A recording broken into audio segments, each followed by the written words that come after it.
एक विद्यार्थी नोकरीच्या मुलाखत द्यायला गेला होता आणि सहजपणे मुलाखत उत्तीर्ण झाला. पण आता अंतिम परीक्षा मुलाखत कंपनीच्या संचालकाकडून घेतली जाणार होती. दिग्दर्शक जवळ येताच एक वेगळ्याच प्रकारची गंभीरता आली. विद्यार्थ्याचे हृदय जोरात धडधडू लागले. तो त्याच्या आयुष्याचा सर्वात महत्त्वाचा क्षणांपैकी एक होता. शांत आणि प्रभावी व्यक्तिमत्वाचे संचालक खोलीत शिरले. त्यांच्या केवळ उपस्थितीनेच वातावरणात शिस्त आणि अधिकाराची भावना निर्माण झाली. विद्यार्थ्याने आपली अस्वस्थता आवरण्याचा प्रयत्न केला आणि त्याने स्वतःला सावरण्याचा प्रयत्न केला आणि संचालकाकडे पाहिले. संचालकाने विद्यार्थ्यासमोर ठेवलेला CV सहज उचलला. त्यांच्या चेहऱ्यावर कोणताही भाव नव्हता, त्यामुळे ते काय विचार करत आहेत याचा अंदाज लावणे विद्यार्थ्याला कठीण जात होते. खोलीतील शांतता त्या विद्यार्थ्याला अंतहीन वाटत होती आणि प्रत्येक क्षण एक परीक्षाच होती. जेव्हा संचालकांनी विद्यार्थ्याचा CV तपासला तेव्हा त्यांना आढळले की तो अभ्यासाव्यतिरिक्त इतर उपक्रमांमध्येही सहभागी होता. हा विद्यार्थी इतर अभ्यासेतर उपक्रमांमध्येही सातत्याने उत्कृष्ट कामगिरी करत असे. संचालकांच्या चेहऱ्यावर एक मंद स्मित उमटले, जे ते विद्यार्थ्यांच्या जवळजवळ क्षण लक्षातच आले नाही. हा CV केवळ पुस्तकी ज्ञानाचा पुरावा नव्हता, तर एका अष्टपैलू आणि समर्पित व्यक्तीचे प्रतिबिंब होते. संचालकांनी ते त्या व्यक्तीचे प्रतिबिंब होते. संचालकांनी CV वर आपले बोट ठेवले आणि एका विशिष्ट ठिकाणी क्षणभर थांबले. जणू काही ते विद्यार्थ्याचे चारित्र्य आणि क्षमता समजून घेण्याचा प्रयत्न करत होते. मग त्यांनी आपली नजर CV वरून विद्यार्थ्याकडे वळवली. त्यांचा पहिला प्रश्न अनपेक्षित होता, जो थेट विद्यार्थ्याला उद्देशून होता. तो प्रश्न त्याच्या पार्श्वभूमीशी संबंधित होता. तुम्ही शिष्यवृत्तीवर शिकलात का? विद्यार्थ्याला हा प्रश्न थोडा विचित्र वाटला, कारण त्याचे शिक्षण खाजगी होते. त्याला वाटले की संचालक कदाचित त्याची आर्थिक परिस्थिती किंवा त्याचा स्वावलंबन तपासत असावेत. विद्यार्थ्याने कोणताही संकोच न बाळगता आत्मविश्वासाने उत्तर दिले, नाही. संचालकाने किंचित भुवया उंचावल्या, जणू काही तो वेगळ्याच गोष्टीची अपेक्षा करत होता, किंवा कदाचित विद्यार्थ्याच्या सरळ उत्तराने प्रभावित झाला होता. हे प्रश्न कदाचित विद्यार्थ्याच्या दृढनिश्चय आणि समर्पण तपासण्यासाठी विचारले जात असावेत. त्याला त्याच्या अभ्यासासाठी काही बाह्य मदत मिळाली होती का? हा प्रश्न होता. संचालकाने पुढचा प्रश्न विचारला, जो त्याच्या कुटुंबाशी आणि विशेषतः त्याच्या वडिलांच्या योगदानाशी संबंधित होता. म्हणजे तुमच्या वडिलांनी तुमच्या शाळेची आणि कॉलेजची फी भरली. विद्यार्थ्याला आता जाणवले की मुलाखतीत त्याच्या वैयक्तिक पार्श्वभूमीचा विषय निघाला, पण तो अजिबात कचरला नाही. आपल्या वडिलांनी त्याच्यासाठी किती संघर्ष केला होता हे माहीत असल्याने त्याने अभिमानाने त्यांच्या भूमिकेचा स्वीकार केला. होय सर, विद्यार्थी शांत आवाजात म्हणाला. त्याच्या मनात वडिलांविषयी असलेला गाढ आदर आणि कृतज्ञता स्पष्टपणे दिसत होती. संचालकांनी विद्यार्थ्याचे उत्तर काळजीपूर्वक ऐकले. त्यांच्या चेहऱ्यावर विचारमग्न भाव होते. हा प्रश्न बहुधा आपल्या यशाचे श्रेय आणि कुटुंबांसाठी त्याने केलेला त्याग व दिलेला पाठिंबा जाणून घेण्याच्या हेतूने विचारला गेला असावा. तो त्याच्या कुटुंबाच्या त्यागाबद्दल आणि पाठिंब्याबद्दल कृतज्ञ आहे. तो किती जागरूक आहे? दिग्दर्शकाने पुढे विचारले. तुमचे वडील काय करतात? विद्यार्थ्याने विचार न करता उत्तर दिले. एक असे काम होते ज्याला समाजात अनेकदा कमी लेखले जायचे आणि ज्यासाठी खूप कष्टाची गरज होती. विद्यार्थ्याने उत्तर दिले, माझे वडील लोकांचे कपडे धुतात. खोलीत क्षणभर शांतता पसरली. संचालक विद्यार्थ्याच्या चेहऱ्याकडे एकटक पाहत होते, जणू काही ते त्याच्या उत्तराचे मूल्यमापन करत होते. तो विद्यार्थी कदाचित अंतर्मनात प्रतिक्रिया देत असावा. त्या विद्यार्थ्याला त्याच्या वडिलांच्या कामाची लाज वाटत नव्हती. उलट त्याला अभिमान होता की त्याच्या वडिलांनी त्याला शिक्षण देण्यासाठी आणि जीवनातील सुखसोयी पुरवण्यासाठी इतकी मेहनत घेतली होती. हे उत्तर दिग्दर्शकासाठी एक अनपेक्षित अंतर्दृष्टी ठरले असावे. आणि त्याच्यात माहिती तिथे असू शकली असती आणि त्यामुळे त्यांच्या मनात विद्यार्थ्याच्या पार्श्वभूमीबद्दल आणखी काही प्रश्न निर्माण झाले असते. पण ते उत्तर ऐकून दिग्दर्शक म्हणाले, मला तुझे हात दाखव. विद्यार्थ्याला थोडे आश्चर्य वाटले, पण त्याने लगेच आपले हात पुढे केले. संचालकाने विद्यार्थ्याच्या हातांना स्पर्श केला, जे रेशमासारखे मऊ आणि नाजूक होते. त्याच्या चेहऱ्यावर विचारमग्न भाव उमटले, जणू काही तो तुलना करत होता. विद्यार्थ्याच्या हाताकडे पाहून ते स्पष्ट झाले की त्याने कधीही कोणतेही शारीरिक कष्टाचे काम केले नव्हते. त्याने कोणतीही मेहनत केली नव्हती. या वस्तुस्थितीमुळे दिग्दर्शकाच्या मनात काही प्रश्न निर्माण झाले, कारण तो अशा व्यक्तीच्या शोधात होता ज्याच्याकडे केवळ पुस्तकी ज्ञानापेक्षा अधिक काहीतरी आहे. तसेच जीवनातील वास्तव आणि मेहनतीचे महत्त्वही समजते. विद्यार्थ्याच्या हातांमधील कोमलता ही त्याच्या वडिलांच्या खडतर आयुष्याच्या अगदी विरुद्ध होती. संचालकाने पुढचा प्रश्न विचारला, जो विद्यार्थ्याच्या जीवनातील अनुभवांवर केंद्रित होता. तुम्ही कधी तुमच्या वडिलांना कपडे धुण्यात मदत केली आहे का? विद्यार्थ्याने कोणताही संकोच न बाळगता उत्तर दिले, कारण त्याच्या वडिलांनी त्याला नेहमीच या गोष्टींपासून दूर ठेवले होते आणि फक्त अभ्यासावर लक्ष केंद्रित करण्यास प्रोत्साहन दिले होते. विद्यार्थी म्हणाला, नाही, माझ्या वडिलांची नेहमीच इच्छा होती की मी अभ्यास करावा आणि शक्य तितकी जास्त पुस्तके वाचावीत. विद्यार्थी पुढे म्हणाला, मी अजून पुस्तकं वाचायला हवीत. आपल्या वडिलांच्या कार्यक्षमतेचा उल्लेख करत तो विद्यार्थी पुढे म्हणाला, हो, अजून एक गोष्ट, माझे वडील खूप लवकर कपडे धुतात. हे ऐकून संचालकाने विद्यार्थ्याच्या चेहऱ्याकडे पुन्हा एकदा निरखून पाहिले. कदाचित ते काहीतरी समजून घेण्याचा प्रयत्न करत असावेत. त्याने त्यांच्याकडे एक नजर टाकली. कदाचित हे समजून घेण्याचा प्रयत्न करत असावा की या विद्यार्थ्याचे आयुष्य त्याच्या वडिलांच्या आयुष्यापेक्षा किती वेगळे होते आणि त्याने कधीही श्रम कसे अनुभवले नव्हते. संचालकाने क्षणभर विचार केला आणि मग विद्यार्थ्याला एक विचित्र विनंती केली, मी तुम्हाला एक प्रश्न विचारू शकतो का? तो विद्यार्थी थोडा उत्सुक झाला आणि त्याने लगेच उत्तर दिले, हो, कृपया. त्याला वाटले की ही त्याच्या नोकरीशी संबंधित दुसरी परीक्षा असेल किंवा त्याच्या क्षमतांचे अधिक मूल्यांकन करण्यासाठी काहीतरी असेल. संचालक पुढे म्हणाले, आज घरी परतल्यावर तुझ्या वडिलांचे हात धु, मग उद्या मला सकाळी भेटायला ये. हे ऐकून विद्यार्थ्याला खूप आनंद झाला. त्याला वाटले की आता नोकरी मिळणे निश्चित झाले आहे. म्हणूनच संचालकांनी त्याला उद्या पुन्हा बोलावले होते. त्याला ते काम खूप सोपे वाटले आणि तो त्या संधीबद्दल उत्साहित होता. त्याला कल्पना नव्हती की ही नोकरी त्याचे आयुष्य कायमचे बदलून टाकणार आहे. आणि हे केवळ नोकरीचे आश्वासन नव्हते, तर एक अत्यंत महत्त्वपूर्ण आणि आयुष्य बदलून टाकणारी नोकरी होती. तो एक साधा धडा नव्हता, तर एक गहन आयुष्याचा धडा होता. तो विद्यार्थी आनंदाने घरी परतला आणि त्याने आपल्या वडिलांना हे सर्व सांगितले व त्यांना आपले हात दाखवायला सांगितले. त्याची मेहनत आणि समर्पण फळाला येत आहे हे लक्षात आल्यावर त्याचा चेहरा एका तीव्र इच्छेने उजळून निघाला. वडिलांना थोडे आश्चर्य वाटले.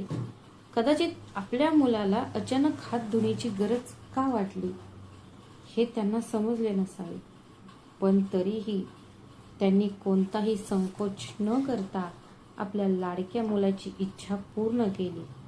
न विचारताच त्याने आपले दोन्ही हात त्याच्या हातात ठेवले. वडिलांनी नेहमीच आपल्या मुलाला पाठिंबा दिला होता आणि यावेळेस देखील त्यांनी त्याच्या प्रत्येक इच्छेचा आदर केला. विद्यार्थ्याला वाटले की हे एक छोटेसे काम आहे, ज्यामुळे त्याला उद्या त्याच्या स्वप्नातील नोकरी मिळण्यास मदत होईल. त्याने आपल्या वडिलांना या आनंदात सामील करून घेतल्याचा त्याला आनंद होता आणि तो उद्यासाठी अधिकच उत्सुक होता.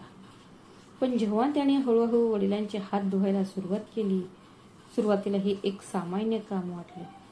पण जसजसं तो हात धुताना त्याला एक धक्कादायक सत्य समजले. त्याच्या वडिलांचे हात दगडासारखे कठीण होते आणि काही ठिकाणी कापलेले होते. तसेच त्यावर असंख्य फोड आणि व्रण होते. ते दृश्य पाहून तो विद्यार्थी स्तब्ध झाला. त्याच्या डोळ्यात एक अनावर भाव होता. डोळ्यात पाणी दाटून आले. त्याने यापूर्वी कधीही आपल्या वडिलांचा संघर्ष इतक्या तीव्रतेने अनुभवला नव्हता. तो जखमांवर पाणी ओतत असतानाही वडिलांच्या चेहऱ्यावर होणारी आग स्पष्ट दिसत होती, ज्यामुळे त्या विद्यार्थ्याच्या काळजाला अधिकच वेदना झाल्या. पहिल्यांदाच ते पाहताना विद्यार्थ्याचे हृदय अधिकच द्रवले. पहिल्यांदाच त्याने आपल्या वडिलांचे कष्ट आणि त्याग खऱ्या अर्थाने अनुभवले. तो एक डोळे उघडणारा क्षण होता. आयुष्यात पहिल्यांदाच त्या विद्यार्थ्याला जाणवले. नंतर असे दिसून आले की हे तेच हात होते जे रोज लोकांचे कपडे धुवत असत, त्याला चांगले अन्न, वस्त्र आणि शाळेची फी पुरवत असत. त्याच्या वडिलांच्या हातांवरील प्रत्येक खडबडीत त्वचा, प्रत्येक जखम आणि फोड हे त्याच्या आयुष्यातील प्रत्येक सुखसोयीचे आणि यशाचे प्रतीक होते. त्यांच्या वडिलांच्या हातांवरील प्रत्येक फोड, खरखरीत डाग हा त्यांच्या शैक्षणिक कारकिर्दीतील प्रत्येक यशाचा, त्यांच्या उज्ज्वल भविष्याचा पायाचा पुरावा होता. आपल्या वडिलांची ती मेहनत आपण कधी पाहिली होती याची त्या विद्यार्थ्याला तीव्र लाज वाटत होती. त्याला त्याच्या वडिलांची मेहनत कधी कळालीच नाही आणि तो नेहमीच ऐशारामाचे जीवन जगत होता. त्याला हेही जाणवले की त्याने आपल्या वडिलांना कधीच मदत केली नव्हती. हा क्षण त्याच्यासाठी एक परिवर्तन घडवणारा क्षण होता, जिथे त्याला आपल्या वडिलांच्या त्यागाची जाणीव झाली. वडिलांचे हात धुतल्यानंतर दिवसाचे उरलेले सर्व कपडे एक एक करून कधी धुतले गेले हे त्या विद्यार्थ्याला कळले सुद्धा नाही. असे त्याने आयुष्यात कधीही केले नव्हते आणि कदाचित त्याने कधी कल्पनाही केली नसेल की तो हे करेल. त्याचे वडील त्याला थांबवण्याचा सतत प्रयत्न करत होते, पण तो विद्यार्थी कपडे धुवतच राहिला. वडिलांच्या संघर्षाबद्दल त्याला इतके तीव्रतेने जाणवत होते की तो स्वतःला थांबवू शकला नाही.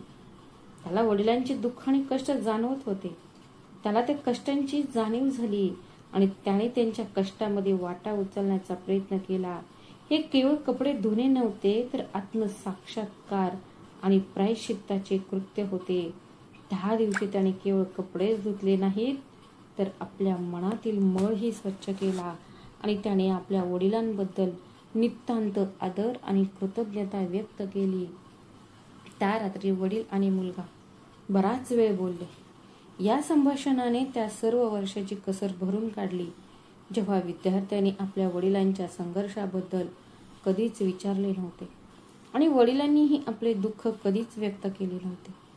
विद्यार्थ्याने आपल्या वडिलांना त्यांच्या कामातील आव्हाने आणि अडचणींबद्दल विचारले आणि वडिलांनी आपल्या मुलाच्या भविष्याबद्दलच्या स्वतःच्या अडचणी, त्याग आणि आशा व्यक्त केल्या.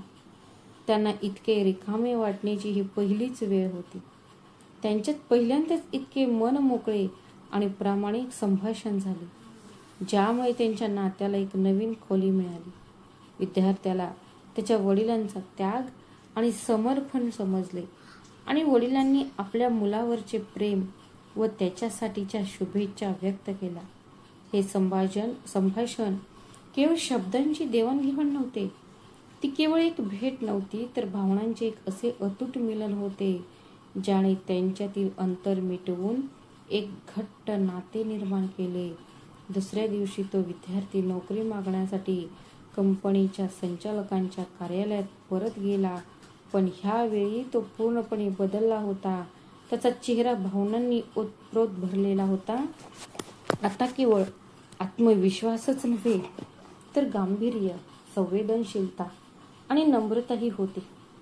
संचालकांकडे पाहताच त्या विद्यार्थ्याचे डोळे पाणावले, पण ते दुःखाचे अश्रू नव्हते, तर समज, कृतज्ञता आणि आत्मज्ञानाचे होते. तो अशा एका वास्तवाला सामोरा गेला होता की त्याने आपल्या आयुष्यात यापूर्वी असा अनुभव कधीच घेतला नव्हता. एक असा अनुभव ज्याने त्याचे हृदय हेलावून टाकले. तो आता केवळ अभ्यासात यशस्वी झालेला विद्यार्थी राहिला नव्हता, तर आयुष्यातील खडतर अनुभवातून शिकलेला एक व्यक्ती बनला. होता. त्याला स्वतःमध्ये एक गहन बदल जाणवला आणि तो त्याच्या चेहऱ्यावर स्पष्टपणे दिसत होता. त्याला कळून चुकले होते की ही मुलाखत आता केवळ नोकरीपुरती मर्यादित नव्हती, तर एका महत्त्वाच्या जीवनधड्याबद्दल होती. संचालक विद्यार्थ्याच्या चेहऱ्यावरचे भाव बदलताना पाहत होते आणि त्याला लगेच कळले की काहीतरी महत्त्वाचे घडले आहे. तर कालची तुझी रात्र कशी होती? तुझा अनुभव मला सांगायला आवडेल का? संचालकाच्या आवाजात एक प्रकारची माया आणि तीव्र उत्सुकता होती. तो विद्यार्थ्याचा अनुभव ऐकण्यास उत्सुक होता, कारण त्यांना माहीत होते की हे केवळ एक काम नसून एक मानवी परीक्षा होती. विद्यार्थ्याने दीर्घ श्वास घेतला आणि मग तो बोलू लागला. त्याचा आवाज पूर्वीसारखा स्पष्ट नसला तरी आता त्याला एक लय होती. त्याऐवजी त्याच्या आवाजात एक सखोलता, नम्रता आणि भावनिक संवेदनशीलता होती. त्याला आपला अनुभव पूर्ण प्रामाणिकपणे सांगायचा होता, कारण त्याला माहीत होते की तो अनुभव त्याच्यासाठी किती महत्त्वाचा होता आणि त्यामुळे तो किती बदलला होता. आणि मग तो विद्यार्थी म्हणाला, होय सर, काल मला एक प्रत्यक्ष जीवनाचा अनुभव मिळाला.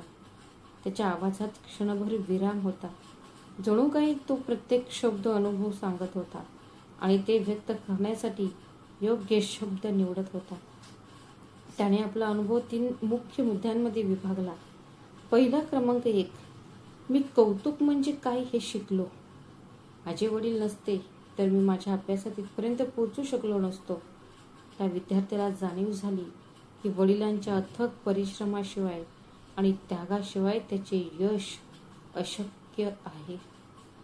त्याच्यासाठी हा एक गहन साक्षात्कार होता, कारण यापूर्वी त्याला आपल्या वडिलांचा त्याग इतक्या खोलवर कधीच समजला नव्हता. तो आता आपल्या वडिलांप्रती खरी आणि मनापासूनची कृतज्ञता व्यक्त करत होता आणि हा त्याच्यासाठी एक खूप मोठा आणि महत्त्वाचा क्षण होता. हा त्याच्यासाठी एक खूप आणि मोठा धडा होता. तो विद्यार्थी पुढे म्हणाला, दुसरं म्हणजे वडिलांना मदत करण्यामुळे मला कळलं की एखादं काम करणं किती कठीण आणि अवघड असतं. त्याचे वडील जे शारीरिक आणि भावनिक कष्ट घेत असत ते त्याला समजले होते. त्याला जाणवले की त्याने आयुष्यात इतके कष्ट कधीच केले नव्हते. तिसरी गोष्ट, मला पहिल्यांदाच नात्यांचे महत्त्व इतक्या तीव्रतेने जाणवले. वडिलांसोबत घालवलेल्या त्या रात्रीबद्दल विचार करताना तो विद्यार्थी म्हणाला, नातेसंबंधांचे महत्त्व पैसा किंवा वैयक्तिक गोष्टींपेक्षा जास्त आहे. हे केवळ यश नाही, तर एक अनुभव आहे. त्याच्यासाठी भावनिक परिवर्तनकारी होते, ज्यामुळे तो अधिक संवेदनशील, दयाळू आणि माणुसकी असलेली व्यक्ती घडवली.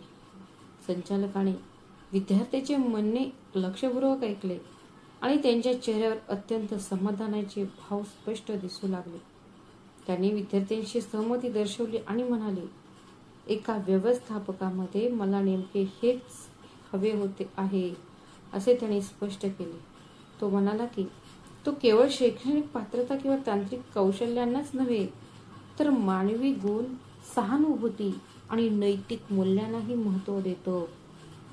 मला ही नोकरी फक्त अशा व्यक्तीला द्यायची आहे जी इतरांना मदत करण्याला महत्त्व देते आणि जी काम करताना इतरांचे कष्ट सुद्धा सहन करू शकते. भावना आणि अशी व्यक्ती जी पैशालाच आयुष्याचे एकमेव ध्येय बनवत नाही.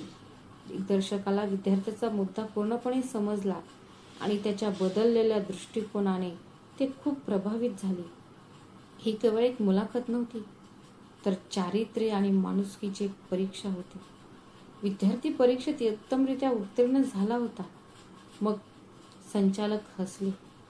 त्यांनी विद्यार्थ्याकडे पाहून म्हटले, अभिनंदन, तू या नोकरीसाठी पात्र आहेस. विद्यार्थ्याचे डोळे आनंदाश्रूंनी भरून आले. त्याला केवळ त्याच्या स्वप्नातील नोकरीच मिळाली नव्हती, तर त्याने आपल्या आयुष्यात एक सकारात्मक बदलही घडवला होता. मी सुद्धा एक अनमोल धडा शिकलो, जे कोणत्याही पुस्तकात शिकवले जात नाही. हा अनुभव त्याला आयुष्यभर पुरणार होता. तो हे लक्षात ठेवेल आणि त्यामुळे तो एक चांगला माणूस बनेल. अधिक संवेदनशील नागरिक आणि अधिक दयाळू व्यक्ती बनण्यास मदत होईल. त्याला आता खरी गोष्ट समजले. केवळ बाह्य कर्तृत्वातच नव्हे तर आंतरिक विकास, इतरांबद्दलची सहानुभूती आणि नातेसंबंधांमधील सखोलतेमध्येही दडलेली असते. वडिलांचे प्रेम हा एक अदृश्य पूल आहे जो आपल्याला आयुष्यातील प्रत्येक दरी पार करून जातो. त्यांच्या कष्टाचा आणि त्यागाचा प्रत्येक थेंब. वडिलांचे प्रेम हा एक अदृश्य पूल आहे. मित्रांनो, तुम्हाला जरी कथा आवडली असेल तर व्हिडिओला लाईक करा, शेअर करा आणि आमच्या चॅनलला सबस्क्राईब करायला विसरू नका. भेटूया अशाच आणखी एका नवीन कथेत. तोपर्यंत स्वतःची आणि तुमच्या प्रियजनांची काळजी घ्या. श्री स्वामी समर्थ.